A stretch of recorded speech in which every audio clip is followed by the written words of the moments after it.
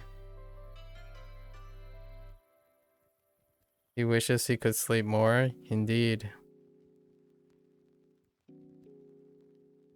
Tuki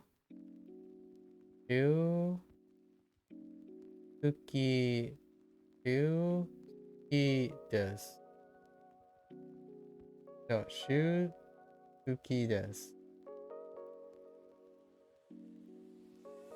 Wait. Is that die? Does that become die? Oh no. No. That's it looks like that, but not. I don't actually know. Is that die? Is that supposed to be die skidas? I don't actually know that kanji, but I do recognize one of the articles. One of the radicals. How are you doing, XD? We're getting to the end here. We digressed a lot. It's a little bit late. Oh no, it's Osoi skidas? Osoi skidas. Wait. You gotta clarify here for me. I'm running on some fumes here. Mo juji desu. It's already 10 o'clock. I looked at my own clock when I said that. Demo mada okitakunai desu. Although I don't want to wake up. まだ I still don't want to wake Demo. up, right? Although I still don't want to wake up. まだ午後1時まで眠いです。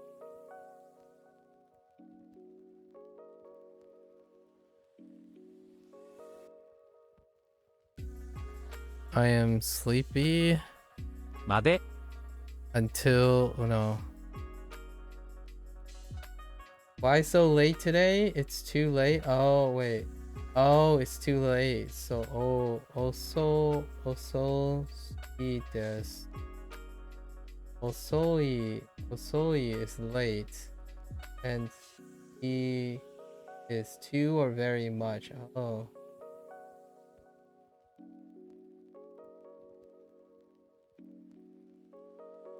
Yes. What does that mean? Each character only has one radical. Wait, what is going on?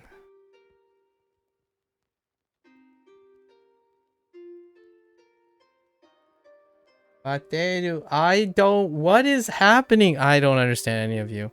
I will answer the one question for granola.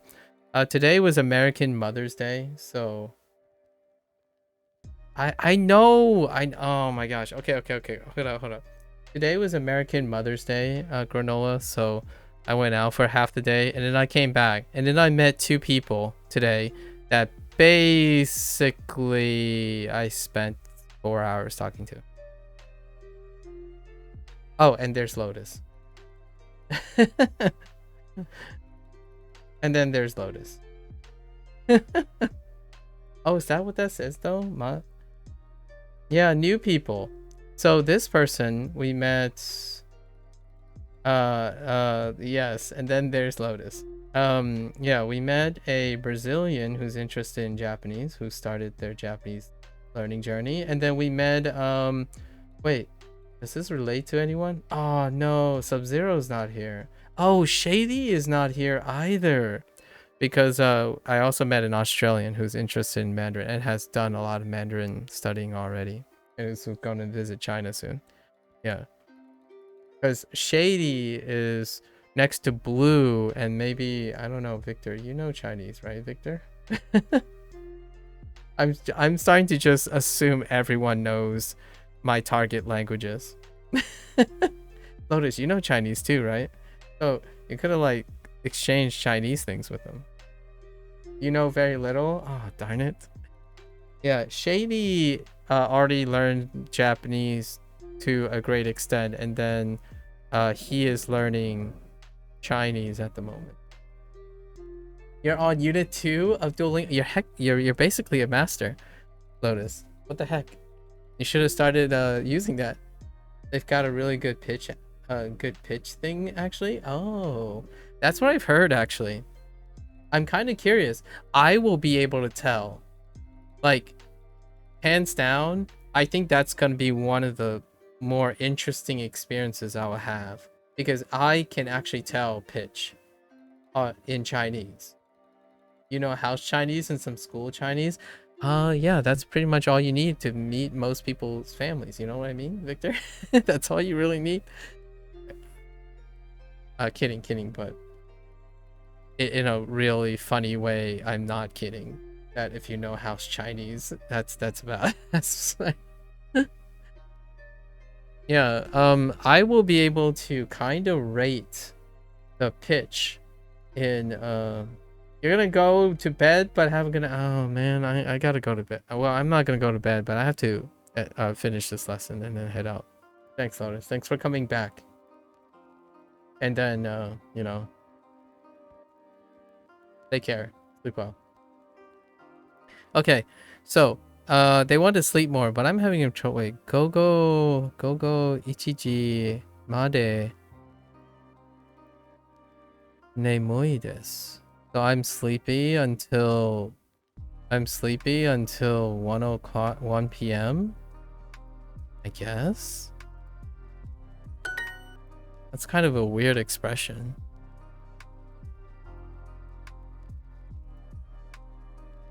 Okay. Ima something desu. Sure. Ima 8時半 desu. Sure. And then 9時にテレビを見ます. Oh, you lazy. No, I'm just kidding. 今日は休みです。 Imagine. まだ起きたくないです。家でゆっくりしたいです。 Sorry. My first thought is imagine scheduling a time to watch TV now. Think about it. Think about it, guys. Think about that phrase. Yeah, it's better phrase in the past tense. Exactly. Yeah, it was a little weird. I wasn't dealing with that. I'll be sleepy until 1 p.m. Yeah, I will be. Yeah, I'll be sleepy if you're doing that. Yeah. It's future perfect, if you know what I mean. I will be sleepy until 1 p.m. is future perfect. So, I don't think Japanese has the greatest distinction between perfect tense. So like past perfect, future perfect is not, it comes off as a little weird. So I just kind of ignore it and use the Japanese phrase a lot of times. When you're thinking of like have had, I would have, like, I have had a drink at 1 o'clock. I have drank at 1 o'clock. Future perfect. Or I will have a drink at 1 o'clock. Future perfect. As in you're going to do in the future, but it's already done because it will be done. Future perfect. I haven't encountered any way of where it naturally transitions on perfect tense from English to Japanese. Maybe there are some. I don't know, but I haven't really yet. Which I was about to say something else. Oh, imagine that last phrase, watching TV at a specific amount of time. Right? At 9 o'clock, I watch TV. Think about the times, how times have changed. Like, you have to think about using a phrase where you say when you watch TV at a specific time.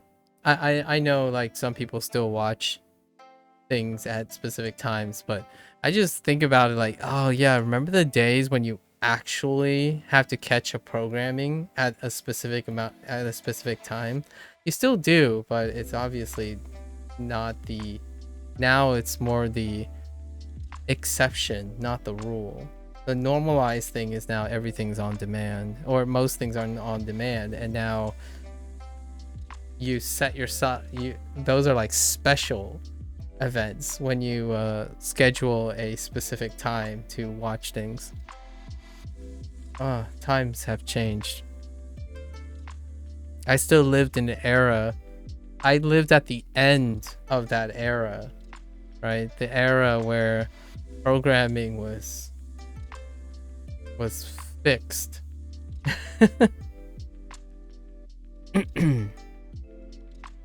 今日は休みです。休みです。今日は休みです。So today is a break day. Today is a break day. まだ起きたくないです。起きたくないです。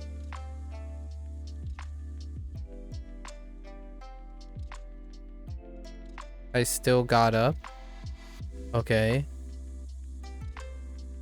I still get up. I still don't want to get up. Yeah, I still don't want to get up. 家でno. Yeah, 家でoh, okay. ゆっくりしたいです。Okay. ゆっくりしたいです。I want to relax at home. Okay, sure. Today, this person will stay home. Oh, I think I may sleep until 1 p.m. Interesting. I don't know. They probably put tabun in there to make it say, I think I may sleep until 1 p.m. Also, there's also the potential form. They might also use the potential form for that. But tabun would probably with a goro. Oh yeah. If I remember correctly, it was 午後1時 yeah 午後1時まで yes までsleepy yes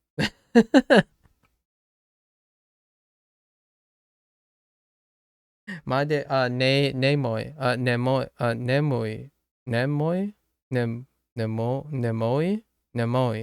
眠いです。Or is it nemui? No, nemoi. It's new vocabulary. I'm still trying to remember this stuff. I'm gonna struggle so much tomorrow.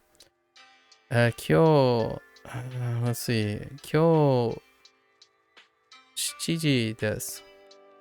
まだ起きたくないです。Yeah, sure. That's fair enough, actually.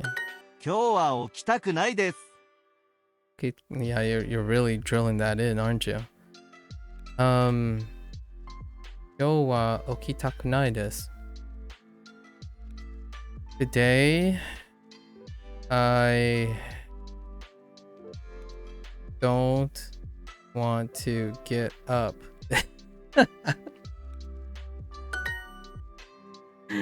Alright, it's so negative. It's kind of hard for me to even imagine Japanese people using these phrases, but I'm sure it does happen because in the privacy of one's home, right?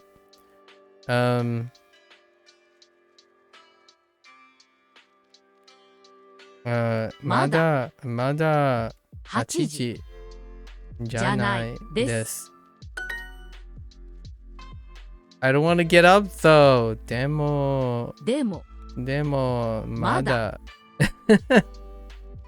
でもまだ Oki takunai desu. 起きたです。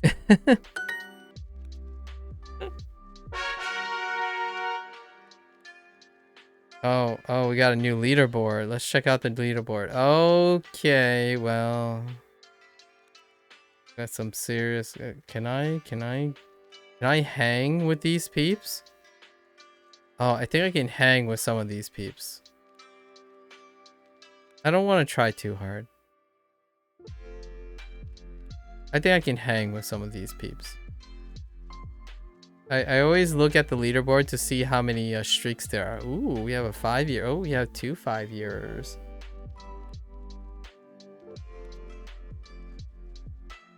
Okay. I think this is where I'm gonna stop for today. Tomorrow is also a half day. I was kind of hoping to get 4 more lessons in, but yeah.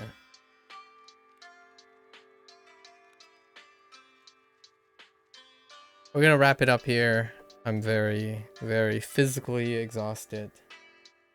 My utility of my voice is I don't want to push that any harder than now. All right, folks. There you have it. It's the end of day 88. Tomorrow is my Monday, so we're gonna go back to Neverwinter, right?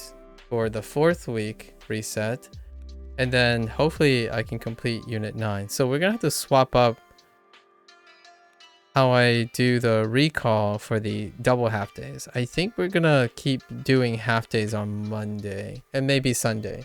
We'll do Sunday and Monday half days to give myself a little break, because I think doing 1 unit and then staggering recall with Japanese and English is great, but the days are very long and my voice isn't holding up for those days.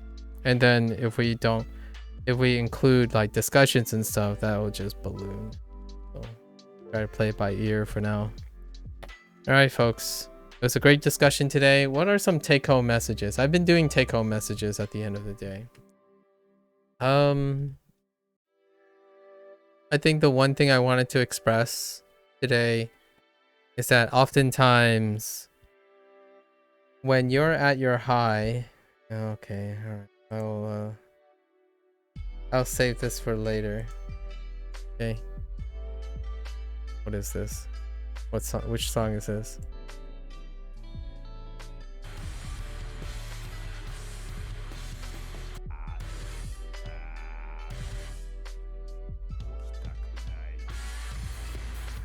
I haven't ever heard this song before, so I'll go listen to it later.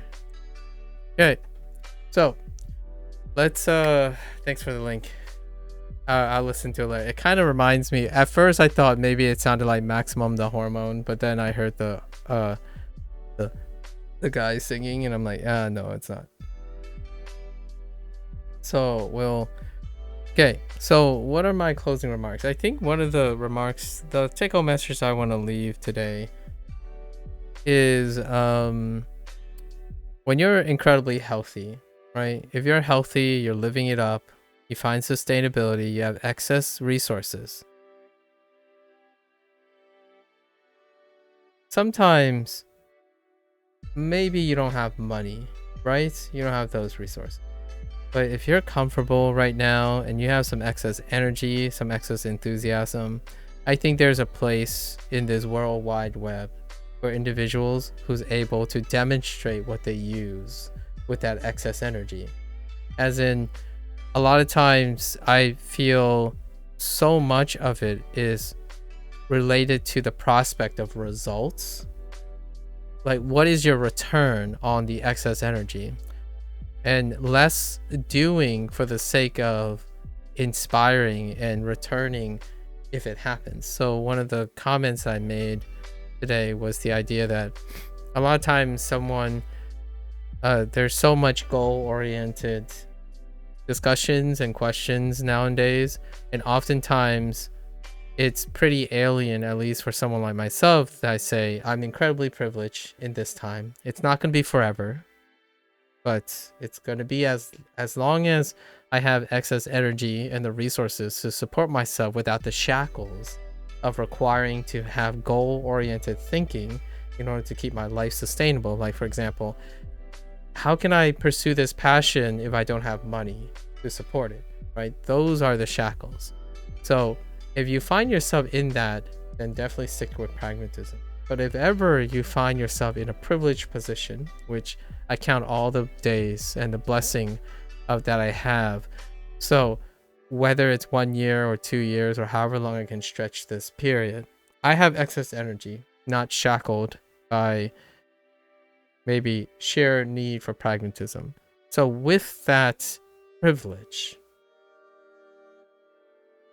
there's so much one can do to inspire with that excess energy. Offering a open hand of generosity, right? Maybe good spirits, good enthusiasm, resourcefulness, creativity. Sharing that instead of sharing some hustle sell or plug, like, hey, I want you to watch and you know, absorb what I'm doing because it leads you to X, versus, hey, come by, chill out for a minute, did anything inspire you? That kind of thing, you know, just existing.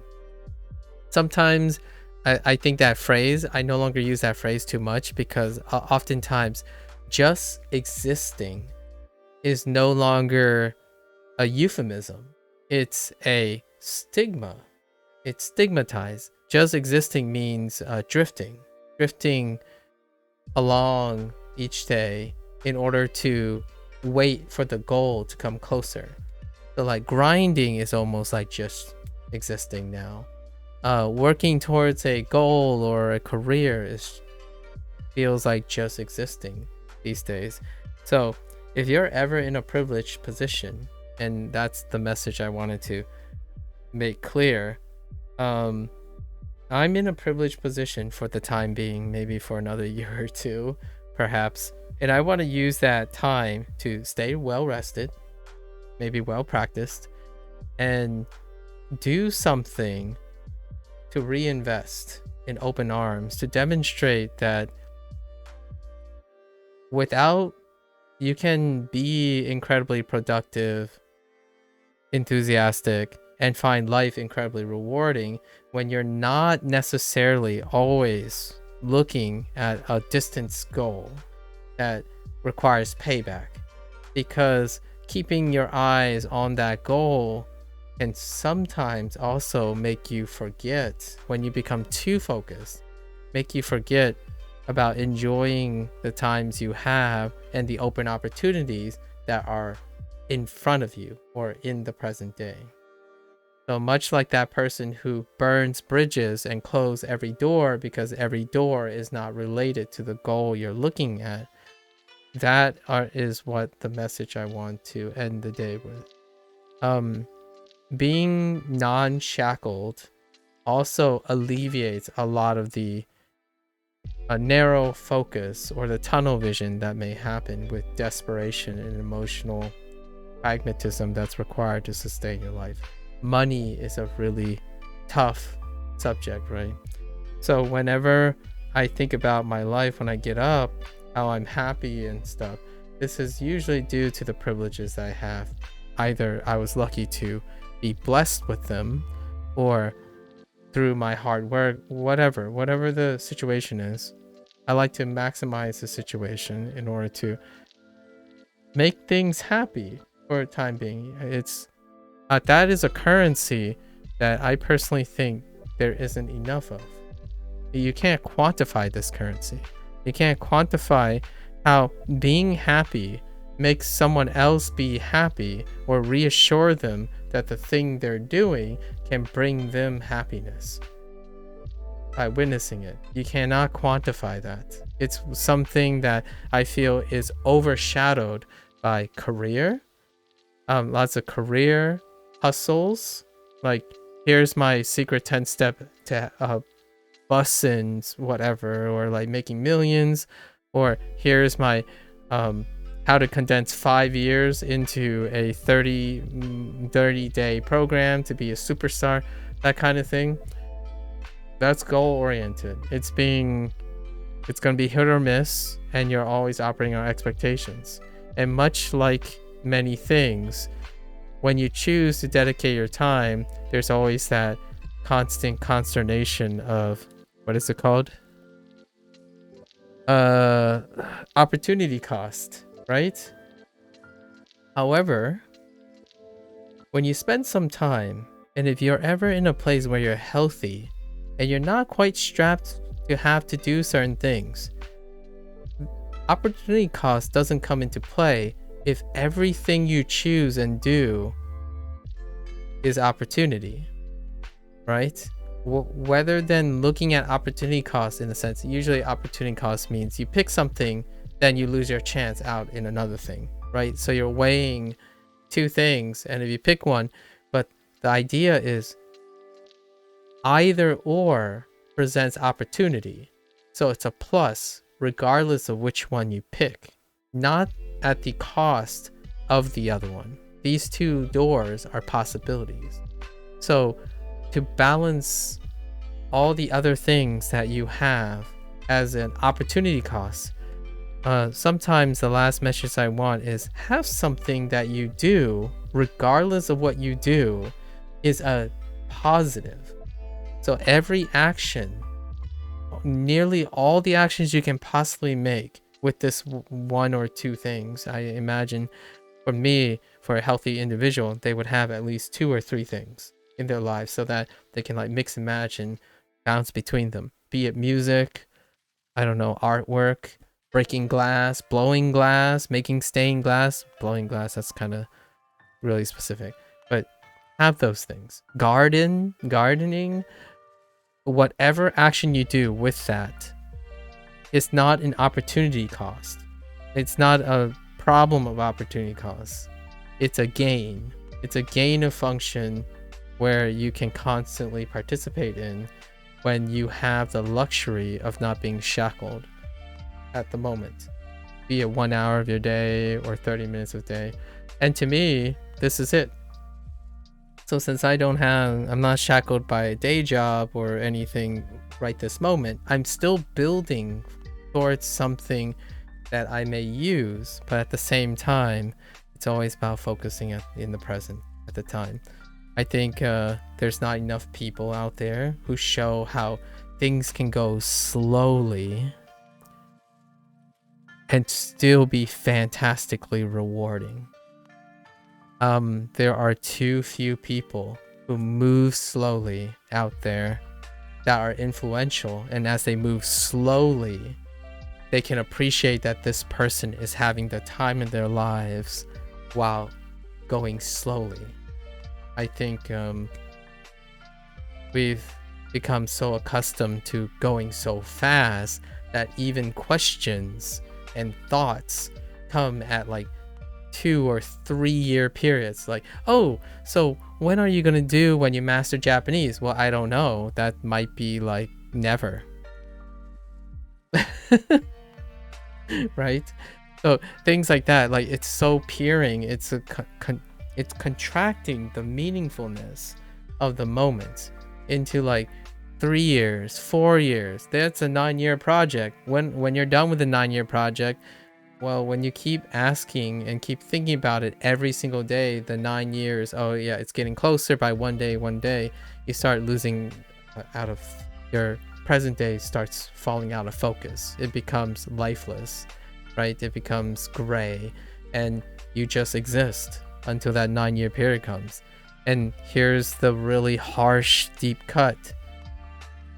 As you rob yourself of the day-to-day, that 9 years plan may never come.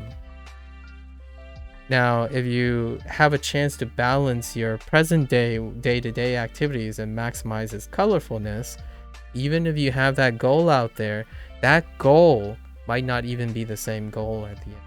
It can be something even transformative and emergent beyond that goal. So sometimes it's great to have long-term goals in your focus, but at the same time, don't forget that the present is incredibly brilliant, right? So it's one of those things. Successful people see opportunity when they they try to see as much of the opportunities that are presented to them, both in the present, usually most of them are in the present, or the immediate future, not speculatively weighing their entire lives on the prospect of some lofty goal in the future. That's a potential future, but they don't overlook the opportunities that are presented in front of them. So that's probably my lasting message. Like, using different learning techniques and talking to other people, those are all opportunities. There are opportunities presented to me, and I feel very privileged and lucky to have them, right? Even if someone's calling me a butthead, that's an opportunity, as opposed to something that I must ignore or waste my time with, that kind of thing. So that's probably my exiting message, guys. Find something that breathes color into your moment day to day. 1 hour can make an 8-hour, it can offset like an 8-hour workday's grind, right? What do you want to do? Make them work on the most perfect ratio of vanilla to chocolate ice cream for your ideal dessert? Do it. Do it for 3 months, right? Like 30 minutes a day, you look forward to a period of the time where you're just experimenting with the ice cream ratios. That's perfectly wonderful, right? Share it with the world. If you are less, like, if you're not insecure about it, share it with the rest of the world. Who knows? You might start a trend, and that trend, in my opinion, is incredibly topical right now. I don't think there's enough people to balance all the quick hustles on the internet. You know, become a master in X number of days. How about how to have a wonderful day right now? You know, how about, hey, ask yourself, what do you want to do today that at least bring joy to you, right? That's kind of the thing. All right, guys, that's a wrap for day 88. Thanks for listening and chilling.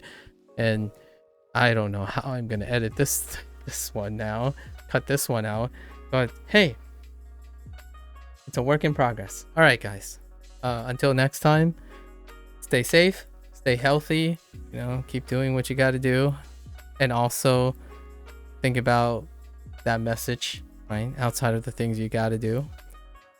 And as always, mata ashita. Ja ne.